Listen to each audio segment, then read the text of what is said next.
Vous écoutez la 98.5 sur FM Sen Radio, il est 18h, l'heure du journal, voici les titres. Incendie à l'hôpital Magatte Lô de Linguère, le tribunal de grande instance de Louga avance la thèse de la négligence de la part des agents chargés de la surveillance. Cet incendie qui a coûté la vie à 4 bébés est qualifié d'homicide et de blessures involontaires. Une information judiciaire est ouverte contre une aide-infirmière chargée de la surveillance, du chef chargé de la pédiatrie et de l'ancien directeur de l'hôpital Magatte Lô de Linguère. Audit du fichier électoral entre manquements et irrégularités, le Front national de résistance désapprouve les conclusions de la mission d'experts. Plus de 400 000 personnes déjà inscrites au moment où les révisions ne sont pas encore ouvertes. Le FNR exige de l'État des réformes avant toute élection. Affaire Ndengler, suspension provisoire des travaux d'exploitation agricole sur le site de 80 hectares. Le préfet de Mbour intervient pour taire les querelles. Un arrêté préfectoral mal accueilli par les producteurs qui se disent menacés. Le Forum civil joue la médiation pour une issue heureuse. Petite accalmie à Dougar au lendemain des affrontements entre forces de l'ordre et population. Des populations qui dénoncent l'accaparement de leurs terres comptent descendre dans la rue dimanche prochain. L'actualité hors de chez nous sera de mise et dans la page des sports, il sera question de la fin des demi-finales. Retour de la Ligue des Champions avec la rencontre Chelsea-Real Madrid prévue à 19h. Bienvenue à toutes et à tous. Hassan Tchoun assure la mise en onde. Josette Kali qui vous dit bonsoir. Communiqué de presse le 24 avril 2021, le parquet près le tribunal de grande instance de Louga informe de l'incendie survenu au niveau de la salle de l'hôpital Magatte Lô de Linguère, avait aussitôt ordonné l'ouverture d'une enquête en vue d'élucider les circonstances et les causes du sinistre ayant coûté la vie à 4 bébés prématurés et occasionné des blessures à 2 autres. Des investigations effectuées avec l'appui des techniciens de la Sénélec et en présence du responsable de la maintenance des installations électriques de l'hôpital a permis de constater que les disjoncteurs n'avaient pas sauté et que le foyer du feu se trouvait au niveau de la table chauffante artisanale en fer sur laquelle étaient placés les 4 bébés calcinés, laquelle comportait incandescence de 60 volts dont le contact avec les moustiquaires a vraisemblablement été à l'origine de l'incendie. Sur les circonstances du décès des bébés, l'enquête a révélé que ceux-ci étaient enfermés dans la salle quasi hermétique dans laquelle les visites n'étaient effectuées que toutes les 2 heures. Dans cet intervalle, les bébés restaient sans aucune surveillance dans une salle distante de celle de garde de plus de 500 mètres qui n'est muni d'aucun dispositif d'écoute à distance ou de vidéosurveillance, ce qui est susceptible d'être qualifié d'imprudence ou même d'acte de négligence de la part de l'agent chargé de la surveillance de la salle et de la direction de l'hôpital, a manifestement été à l'origine de la mort des 4 bébés et des blessures causées aux 2 autres drames qu'une garde permanente requise pour de tels patients ou au moins à l'intervalle plus réduit aurait sans doute permis d'éviter les faits ainsi décrits, pouvant en conséquence revêtir les qualifications d'homicide et de blessures involontaires au sens des dispositions de l'article 307 du Code pénal. Le parquet près le tribunal de grande instance de Louga a ouvert ce jour une information judiciaire contre les nommés Radisek, aide-infirmière chargée de la surveillance de la salle, Fatoussi, chef du service pédiatrie, Abdoussar, ex-directeur de l'établissement. Sud FM. Comme je vous le disais dans les Titre audit du fichier électoral, le FNR rejette les conclusions de la mission d'experts. Le Front national de résistance révèle plusieurs manquements et irrégularités. L'audit sur pièce et sur place tel que recommandé n'a pas été fait. Beaucoup de questions qui ont été posées n'ont pas eu de réponse. Plus de 400 000 personnes inscrites sur le fichier alors que les périodes de refonte sur la révision n'ont pas été ouverte. Le FNR a fait face à la presse, nous dit Babacar Samb. Le fichier électoral actuel ne permet pas d'organiser des élections libres et équitables, insiste le Front national de résistance. Le FNR rejette ainsi les conclusions du rapport des auditeurs. Nous nous inscrivons à faux contre une telle conclusion Et tire sur la démarche méthodologique. Aldiouma Sow, plénipotentiaire du comité de suivi du dialogue politique. Parce qu'ils n'ont pas fait audit sur pièce et sur place. C'est pourquoi lorsque nous leur avons posé cette question-là, ils n'ont pas apporté la réponse sur les 515 645 électeurs qui sont dans le fichier électoral sur la base de certificat de résidence qui ne respectent pas les critères de l'article L36 du Code électoral. Cette carte électorale ayant servi à l'élection présidentielle n'est pas le fruit des procès-verbaux issus de ces comités électoraux-là. Et nous leur avons demandé, est-ce que vous êtes entré en possession des procès-verbaux de ces comités électoraux pour, d'une part, s'assurer que ces comités-là ont été régulièrement convoqués par le représentant de l'État, et d'autre part, est-ce que vous avez comparé ces procès-verbaux-là avec la base sur laquelle la DAF a travaillé pour produire cette carte électorale-là? Ils n'ont pas apporté de réponse à cette question, preuve que l'audit n'a pas fait un audit sur pièce et sur place. Nous avons également constaté une utilisation massive des extraits de naissance, portant sur 900 442 électeurs qui sont entrés dans le fichier électoral au moyen d'extraits de naissance, équivalent à 13,5% de l'électorat du fichier électoral. Parce qu'ils n'ont pas fait un audit sur pièce et sur place. Un fichier qui n'est pas fiable, des irrégularités relevées, des dispositions foulées aux pieds. Plus de 400 000 électeurs sont entrés dans le fichier électoral. Or, entre le 24 février 2019 et le 24 février 2021, il n'y a pas eu de révision des listes électorales, il n'y a pas eu de refonte du fichier électoral. Ça veut dire que ces personnes-là l'ont été de manière illégale. Les experts ont conclu que le fichier à l'État ne respecte pas certaines prescriptions qui sont définies par la loi et par les dispositions réglementaires subséquentes. L'opposition réunie autour du Front national de résistance exige ainsi des réformes pour éviter le syndrome de 2019. Nous avons vu sur toute l'étendue du territoire des personnes qui sont allées voter, mais une fois dans les bureaux de vote, on leur dit qu'ils ne figurent pas dans les listes d'électeurs qui sont dans ces bureaux de vote-là. Aldiouma Sow, plénipotentiaire du comité de suivi du dialogue politique du camp de l'opposition, sera l'invité de la rédaction. Il faut corriger ces impairs en mettant en cohérence le fichier d'état civil avec le fichier électoral pour que le ministre de la Justice puisse prendre le relais. Écoutons les explications de Valdiodio Ndiaye, expert électoral joint par El Hadj Malick Ndiaye. Quasiment à chaque entame de processus électoral, nous sommes dans le débat du fichier électoral. Vous savez, nous les pays africains, nous ne pourrons régler définitivement cette question de fichier. Tant qu'on n'a pas réglé, on ne le prend pas par l'autre bout. L'autre bout, c'est quoi? C'est le fichier d'état civil. Il faut mettre en cohérence le fichier d'état civil avec le fichier électoral. Je m'explique. Il faut, dans la défense des États, mettre en cohérence déjà un système fiable d'état civil en mettant en connexion tous les centres de santé, connexion informatique, tous les centres de santé, postes de santé, hôpitaux, maternité, etc. pour que, de manière instantanée, chaque naissance est répercutée dans le fichier central de l'état civil. Et au même moment, qui traite tous les citoyens sénégalais, on n'aura plus d'enfants fantômes. Et à un moment donné, quand ils arrivent à l'âge de 18 ans, on les bascule directement dans le fichier électoral.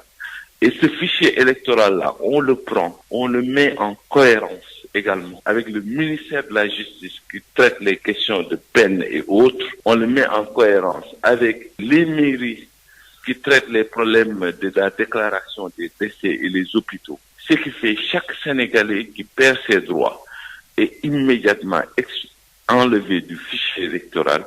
Chaque Sénégalais qui également décède est enlevé du fichier électoral. Est-ce qu'en Europe, aux États-Unis, en France, en Angleterre, Et dans les autres pays, est-ce que vous entendez le débat sur le fichier électoral? Non, parce que justement, ils ont réglé cette question en amont.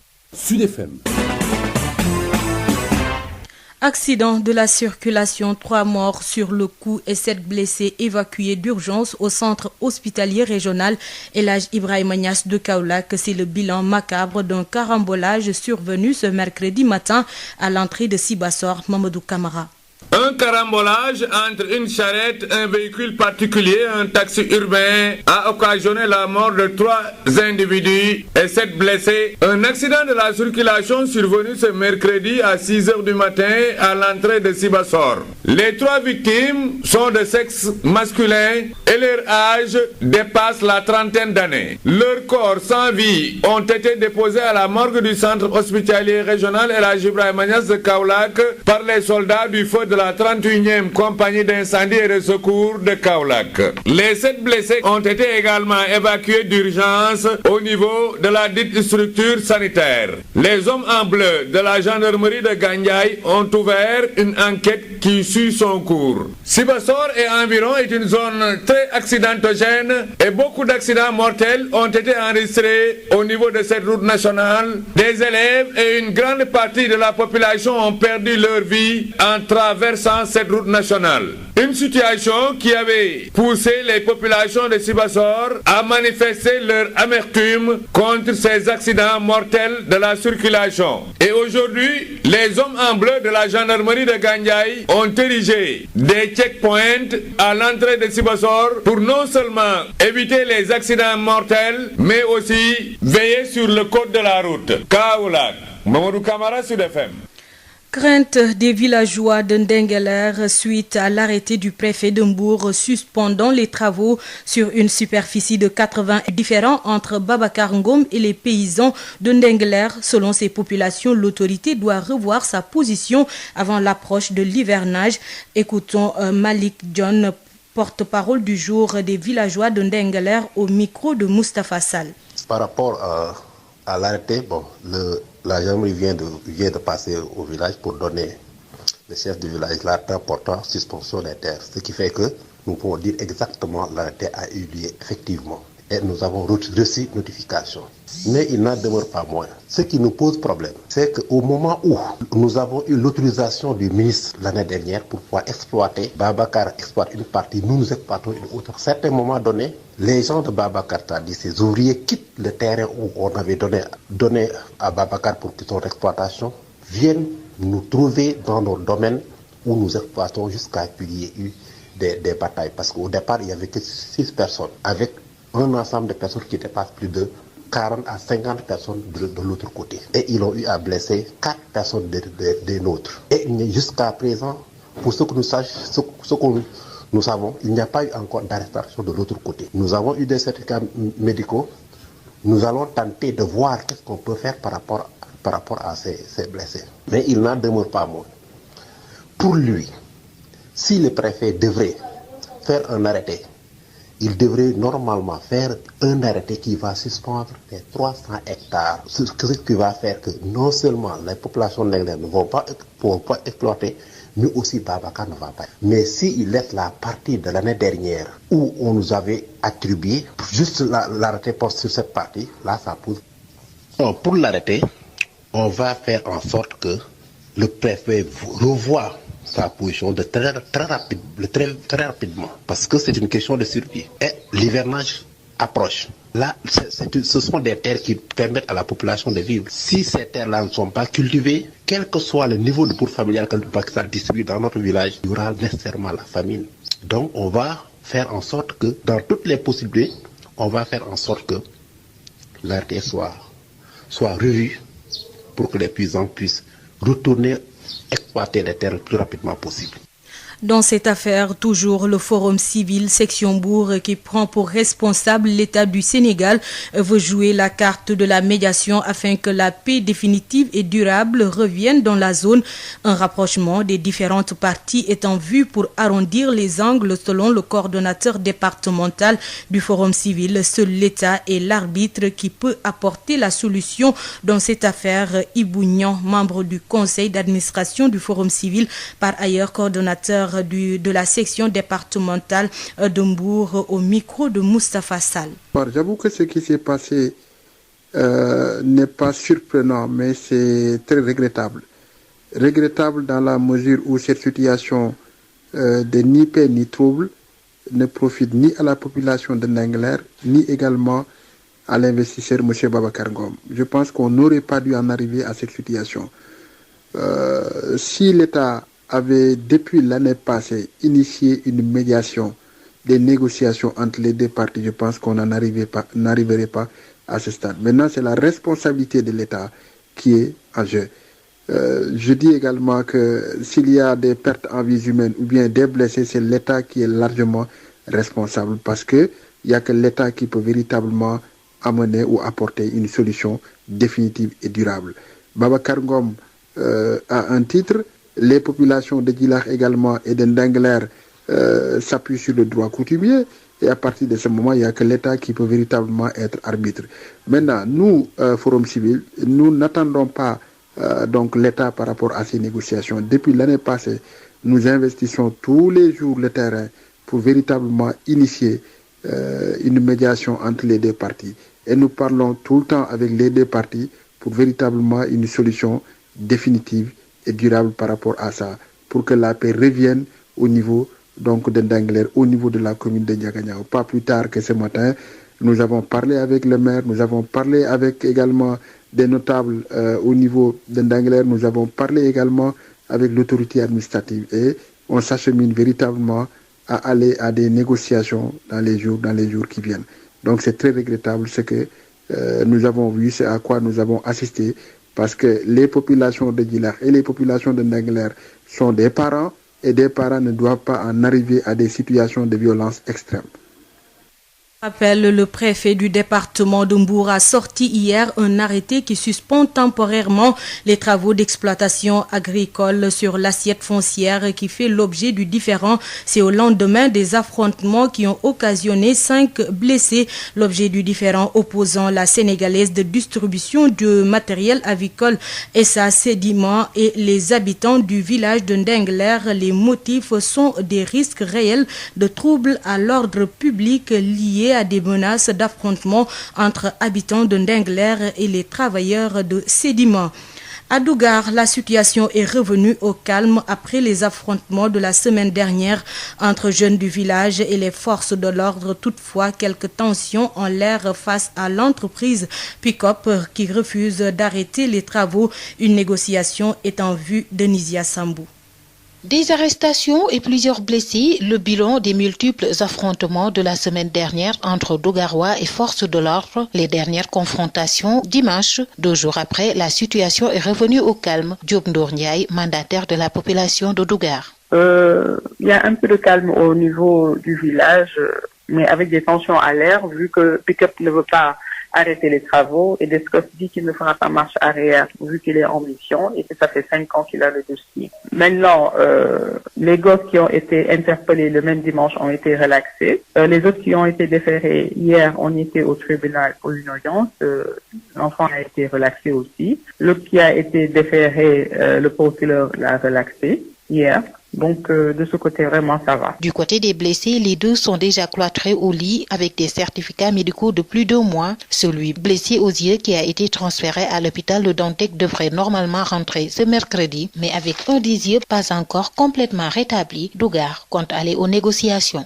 Pick-up, à mon avis, ne va pas reculer vu qu'il y a déjà la Descos qui nous a confirmé qu'ils ne feront pas marche arrière parce qu'ils sont en mission, donc ils ne vont pas reculer. Ils nous ont demandé de s'asseoir pour négocier, ce qu'on a toujours demandé. Maintenant, on va partir pour la négociation et les écouter et faire notre proposition que je peux vous donner d'avance qui sera à ce que les terres actuellement qui ne sont pas encore construites, qu'ils quittent la surface restante et ce qui a été occupé, qu'ils le dédommagent. Mais ce sera par rapport au décret de 2010. Le préfet de Rufisque toujours dans son mutisme malgré les multiples interpellations. On ne peut pas comprendre le mutisme du préfet de Rufisque vu que à Ndingler, avec l'incident qui s'est passé, Hier, rapidement, le préfet de Mbour a sorti un arrêté en demandant d'arrêter tous les travaux et imputer le dossier à la gendarmerie pour qu'il puisse faire une enquête. Au moins ce préfet montre qu'il n'est pas juge. Il est là, comme l'a demandé le ministère de l'Intérieur, gérer son département pour qu'il n'y ait pas de troubles à l'ordre public. D'ailleurs, pour dire halte à la spoliation foncière de ces terres, Dougar annonce une marche ce dimanche. Nous avons déjà une déclaration de marche et nous demandons aussi à la gendarmerie d'être là pour la sécurité de tous les habitants.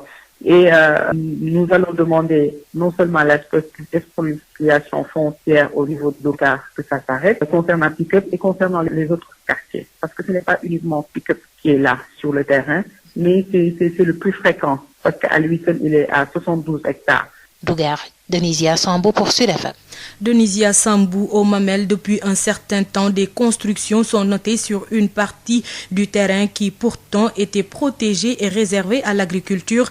Les propriétaires qui étaient en pleine procédure de régularisation ne savent plus où donner de la tête. Ils lancent un appel à l'endroit des autorités.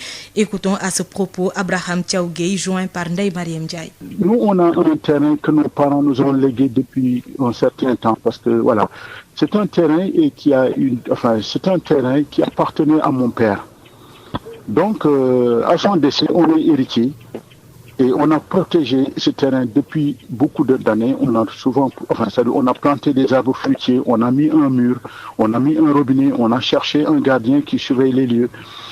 C'était un sanctuaire où il y avait des arbres des arbres centenaires qui sont là-bas depuis des générations.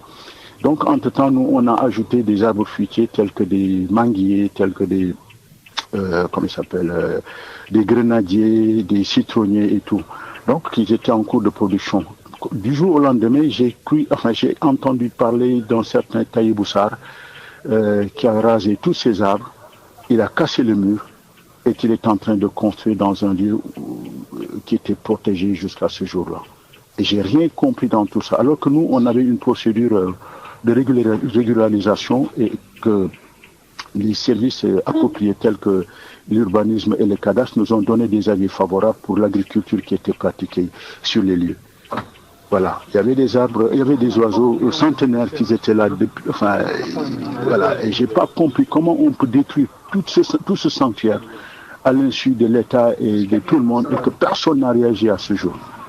Mais à mon niveau, c'était de conserver ce terrain tel que c'était et préserver la zone et ce sanctuaire qui a été détruit malheureusement, je ne sais plus comment le reconstituer. Et voilà, le but principal de notre combat, c'était ça. Et j'ai rien compris de ce qui s'est passé pour l'instant. Ne touche pas à notre bien, c'est le thème de la campagne de sensibilisation du Mouvement national des jeunes de l'UNCS pour la préservation des biens publics. Le mouvement a fait face à la presse ce mercredi pour le lancement de la campagne Odile Minkilan.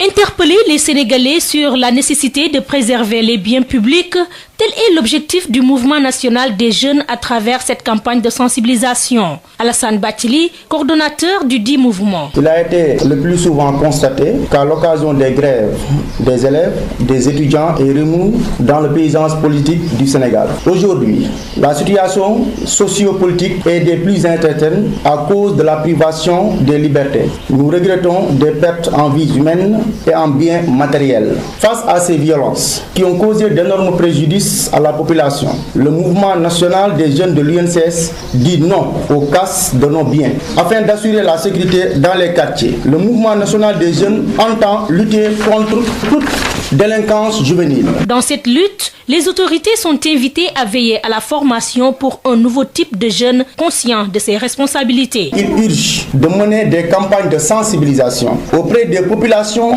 pour la préservation de l'outil de travail et de biens communs à travers les volontaires et les consommations afin de réarmer moralement ces jeunes, mais aussi auprès des autorités pour le respect des libertés et des droits des citoyens à manifester. En cette lutte le mouvement des jeunes de l'UNCS interpelle les autorités avec la formation des jeunes. En prévision des élections territoriales, le mouvement national des jeunes lance un appel à l'ensemble des partenaires nationaux et internationaux à soutenir cette campagne pour un climat social sans heurts et sans violence.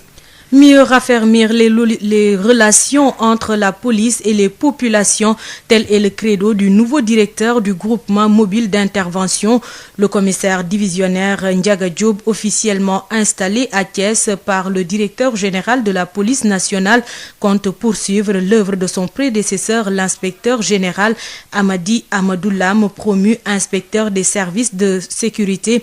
Le maillage et le renforcement des moyens du GMI préoccupent également le nouveau patron du GMI, le commissaire Ndiaga Diop, au micro de Babacar Ndao. Je devrais d'abord commencer par remercier les hautes autorités qui ont eu confiance en ma modeste personne pour diriger cette unité de réserve générale de la police nationale que constitue le groupement mobile d'intervention. C'est une tâche qui est ardue, mais c'est une unité que je ne connais, c'est la seule unité que je connais pratiquement dans la police nationale pour avoir fait presque la totalité de ma carrière.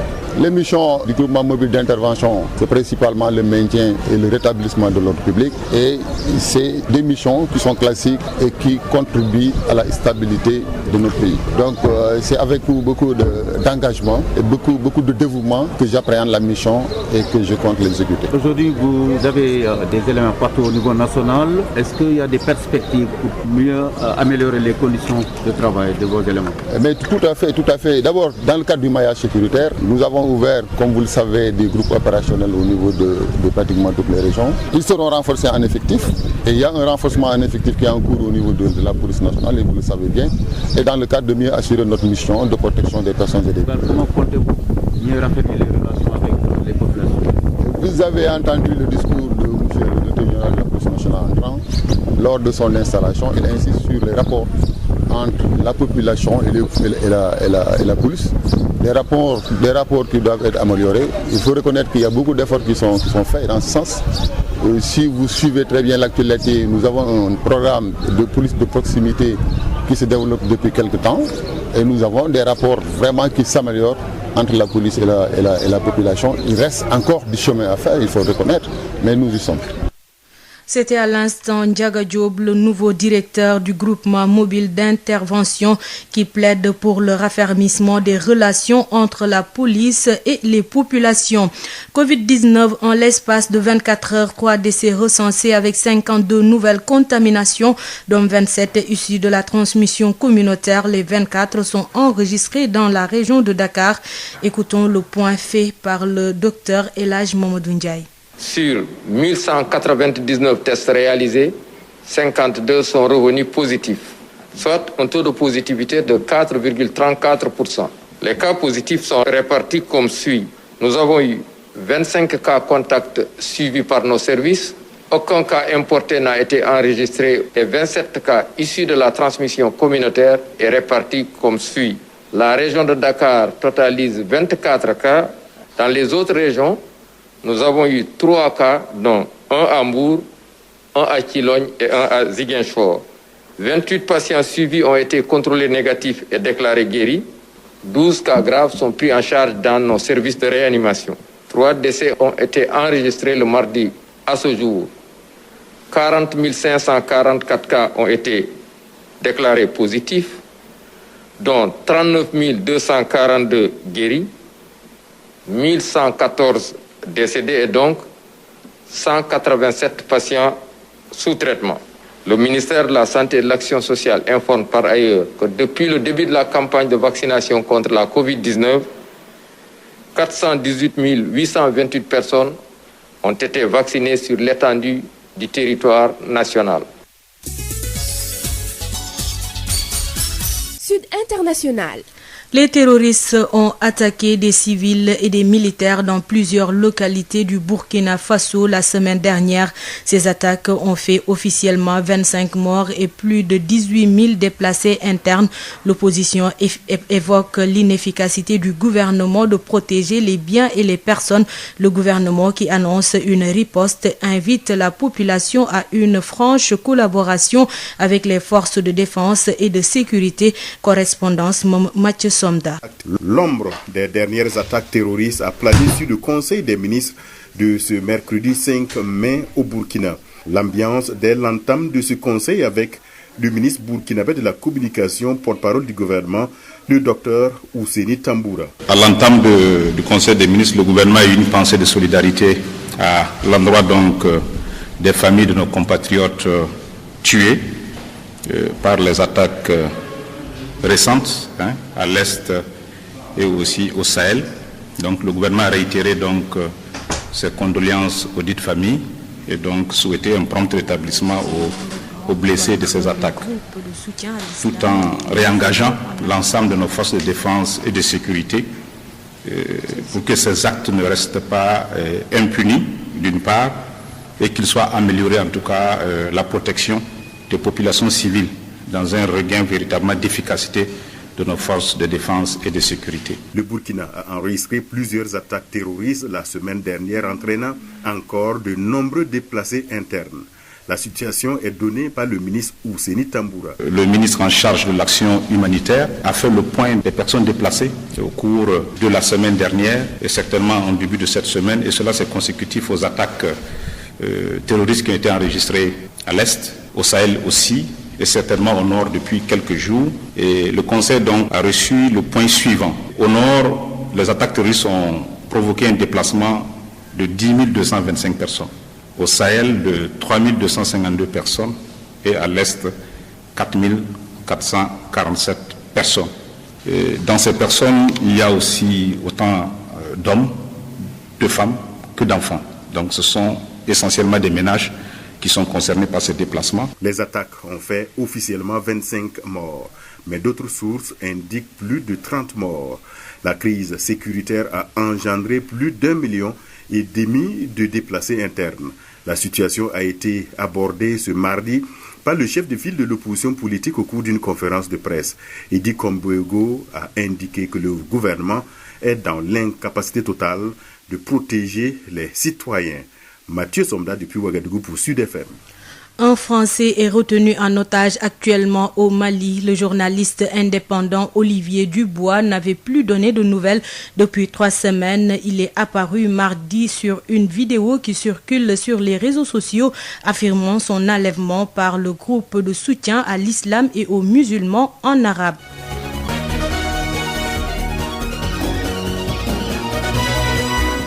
Ligue des champions, demi-finale retour, Chelsea accueille Real de Madrid, c'est à 19h.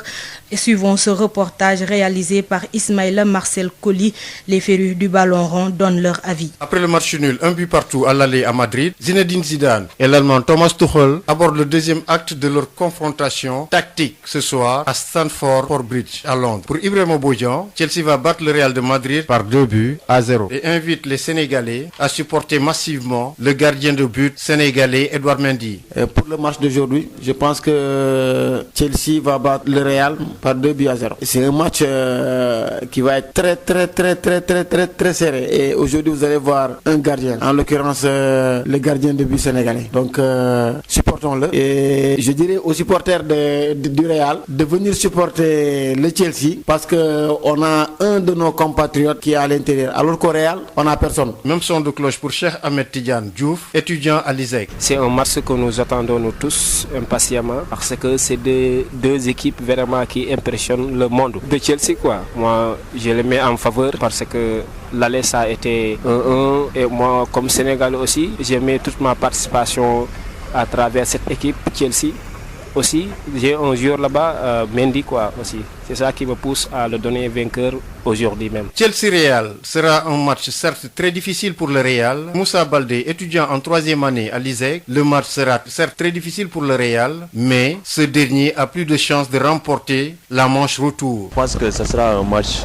très difficile pour le Real parce que vu qu'il y avait trop de manquants à l'aller, il n'y avait pas Sergio Ramos ni Valverde et les autres joueurs. Et aujourd'hui, je pense que ça ne va pas être facile pour gagner cette équipe de Chelsea qui était très bon à l'aller, avec beaucoup d'occasions et qui ont parfaitement dominé le milieu du terrain du Real Madrid. Kroos, Modric et Casemiro n'étaient pas dans leur match. Je pense qu'aujourd'hui, ça va être un match différent de la première. Donc, je pense que mon équipe va gagner. Le Real Madrid va se qualifier ce soir, Inch'Allah. Pour le Français Zinedine Zidane, atteindre une 4e finale de Ligue des Champions serait un exploit, alors que pour l'Allemand Thomas Tuchel, ce serait un second exploit après avoir été défait en finale de l'édition précédente le 23 août 2020 à Lisbonne par le Bayern de Munich par 1-0.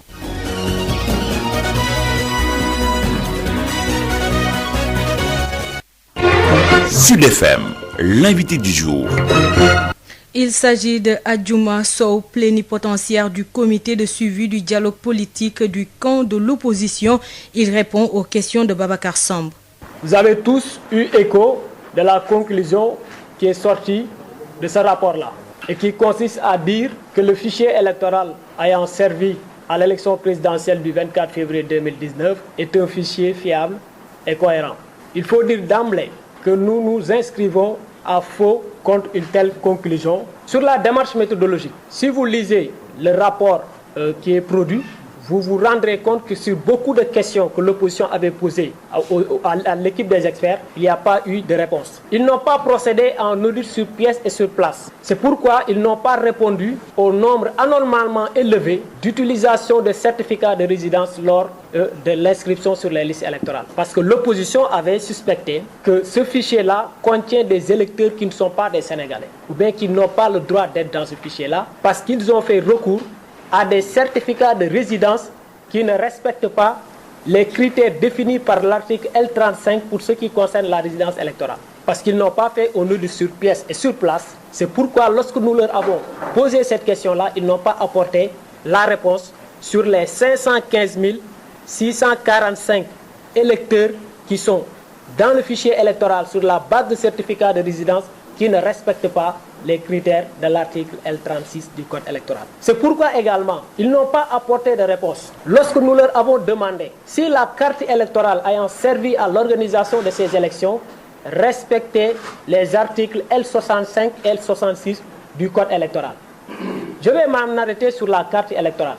Qu'est-ce que nous avons remarqué lors de cette élection présidentielle? Nous nous sommes rendus compte que dans les départements où les candidats de l'opposition étaient favorables, c'est le département de Thiès, le département de Dakar, le département de Diourbel, le département de Ziguinchor. Nous nous sommes rendus compte que dans ces départements-là, la carte électorale ne permettait pas d'organiser une élection dans les meilleures conditions possibles. Or, dans les autres départements, surtout les départements périphériques, la carte était faite de sorte que on était sûr que plus de 80% des personnes inscrites sur le fichier électoral allaient voter le jour du scrutin. Et cela porte sur un nombre équivalent à 8,5% du fichier électoral. Nous nous sommes rendus compte que cette carte électorale ayant servi à l'élection présidentielle n'est pas le fruit des procès-verbaux issus de ces comités électoraux-là. Et nous leur avons demandé, est-ce que vous êtes entré en possession des procès-verbaux de ces comités électoraux pour, d'une part, s'assurer que ces comités-là ont été régulièrement convoqués par le représentant de l'État. Et d'autre part, est-ce que vous avez comparé ces procès-verbaux-là avec la base sur laquelle la DAF a travaillé pour produire cette carte électorale-là? Ils n'ont pas apporté de réponse à cette question. Preuve que l'audit n'a pas été un audit sur pièce et sur place. Nous avons également constaté une utilisation massive des extraits de naissance, portant sur 900 442 électeurs qui sont entrés dans le fichier électoral au moins d'extraits de naissance, équivalent à 13,5% de l'électorat, du fichier électoral. Parce qu'ils n'ont pas fait un audit sur pièce et sur place, qu'ils n'ont pas répondu à toutes ces questions-là. Par rapport à la question du parrainage, ils ont avoué eux-mêmes, les experts, qu'ils n'ont pas eu de rencontre avec les membres du Conseil constitutionnel, qu'ils n'ont pas eu possession du logiciel ayant servi à contrôler les listes de parrainage qui ont été déposées au Conseil constitutionnel. Dans ce contexte-là, est-ce qu'on peut se baser sur un tel rapport pour conclure que le parrainage tel qu'il a été fait durant l'élection présidentielle passée est un parrainage qui est conforme à la loi? Et de manière contradictoire, il propose pourtant que ce parrainage-là soit réformé. Donc ça, c'était le premier élément. Le deuxième élément qui nous fait dire que le fichier n'est pas fiable, qu'il n'est pas cohérent, c'est en nous basant sur les informations qui sont contenues dans ce fichier-là. Parce que pour conclure à la fiabilité d'un fichier, on doit se baser sur un certain nombre d'éléments. On doit vérifier si le fichier tel qu'il est conçu est conforme au cadre législatif et réglementaire qui organise la constitution de ce fichier-là. Parce que le fichier, avant d'être une donnée informatique à laquelle on demande un certain nombre d'informations au moyen de requêtes informatiques, est un outil électoral dont les caractéristiques, la procédure d'élaboration est décrite par la loi. Donc à chaque fois que ces procédures-là décrites par la loi ne sont pas respectées, on ne peut pas conclure à la fiabilité du fichier. Or, les experts eux-mêmes concluent en disant que certaines dispositions de la loi n'ont pas été respectées. C'est par exemple les dispositions relatives à l'inscription sur les listes électorales. Et qu'est-ce que le rapport nous dit?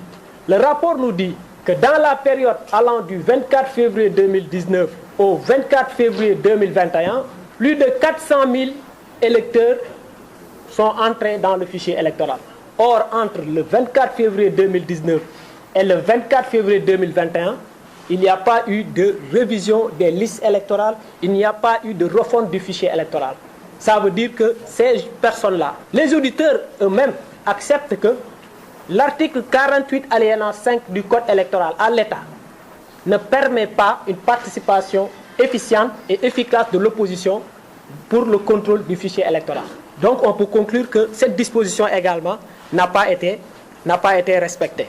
Ça c'est pour le cadre législatif et réglementaire. Mais qu'est-ce que l'audit nous apprend? L'audit nous apprend que 47% des nouveaux majeurs, parce que quand on parle de nouveaux majeurs, ce sont les primo-votants. Des nouveaux majeurs ne figurent pas dans le fichier électoral. Comment peut-on conclure alors que ce fichier électoral-là est représentatif de la démographie du pays? Si l'ANSD nous dit que plus de 65% de la population sénégalaise a l'âge de voter, et qu'on nous présente un fichier électoral qui ne fait même pas 50% de la démographie du pays, on ne peut pas conclure que ce fichier-là est représentatif de la démographie. Donc ce qu'on peut retenir sur ce point, c'est que le fichier électoral actuel ne reflète pas la démographie du pays. La BICIS, Banque internationale pour le commerce et l'industrie du Sénégal. La BICIS, la banque d'un monde qui change, vous offre le journal de l'économie. Bonjour, le directeur général des impôts et domaines et les directeurs de la DGID ont procédé à la signature de contrats annuels d'objectifs et de performance. Cette cérémonie a coïncidé avec le premier anniversaire du programme Yatal lancé en 2020. Occasion pour tirer le bilan et faire des recommandations, nous dit Abdoulaye Diop. Un an après le lancement du programme Yatal, la direction générale des impôts et domaines est revenue sur le bilan des réalisations de l'année écoulée. Un bilan satisfaisant malgré le contexte de la pandémie de Covid-19. En 2020, la DGID a atteint ses objectifs de recettes et a réussi le recrutement de plus de 13 000 nouveaux contribuables. Sur la gestion foncière, environ 3 000 dossiers ont été traités lors des réunions de la commission de contrôle des opérations domaniales. Concernant le plan cadastral, des matériels de haut niveau comme les drones ont été acquis afin de faciliter le maillage du territoire. La direction générale des impôts et domaines sur le processus de digitalisation des services aux usagers a installé une borne automatique d'achat de timbres fiscal électroniques,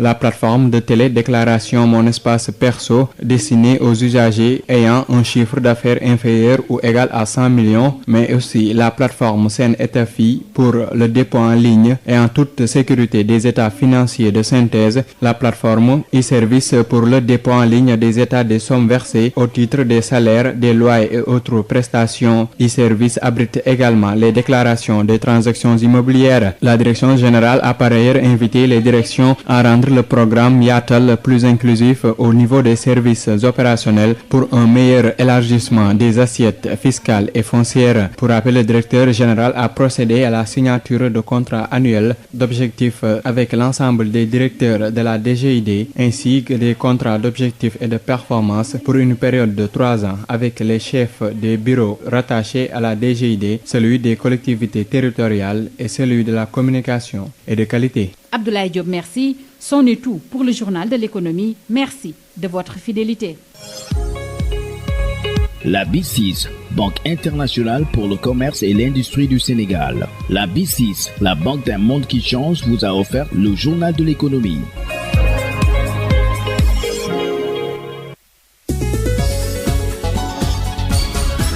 Josette Kali.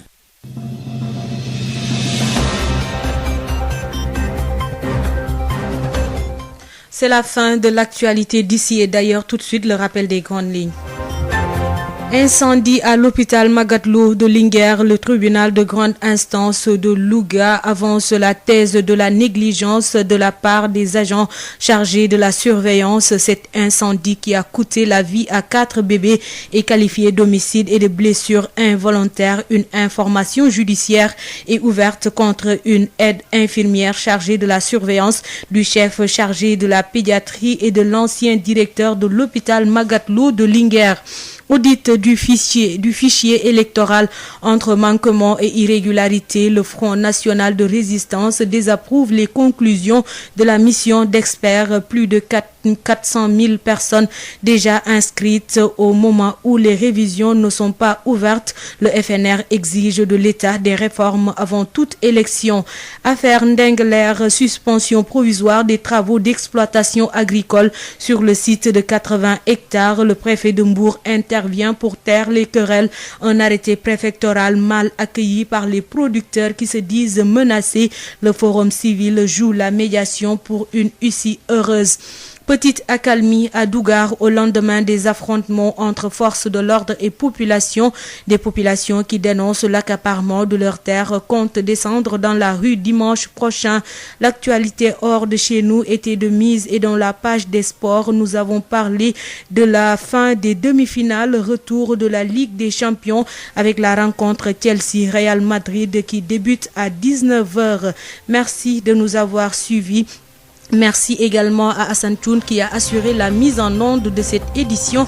Excellente suite des programmes sur la 98.5 sur FM Sen Radio.